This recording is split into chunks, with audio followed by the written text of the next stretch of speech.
Blaming the child, check this first. मुलांना दोष देण्यापेक्षा हे तपासून पहा. मुलं नीट झोपताहेत का 8 तास? मुलं बरोबर खेळतायत का दिवसातून निदान 1 ते 2 तास? तसंच तुम्ही त्यांच्याशी कंपॅरिझन कोणाशी करत नाही आहेत का? कारण त्यांचा त्यामुळे परफॉर्मन्स कमी होतो, त्यांचा आत्मविश्वास नकळत ढासळायला लागतो. तर जरूर हे चेक करा की हे तुमच्या हातून नकळत होत नाहीये का. तसंच ट्युशनला जाण्यासाठी त्यांच्या सारखं पाठी लागू नका. त्याऐवजी ते सेल्फ स्टडी करतायत की नाही बघा.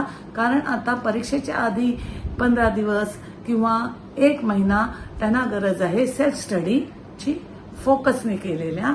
तसंच रात्री झोपायच्या आधी केलेल्या रिव्हिजनची, त्याच्यासाठी ऑडिओ रेकॉर्डिंग वापरा.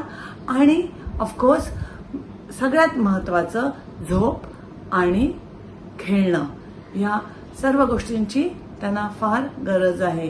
तर लक्ष ठेवा की हे ते करतायत का, आणि बघा तुमच्या मुलांचा परफॉर्मन्स कशा तऱ्हेने उंचावेल.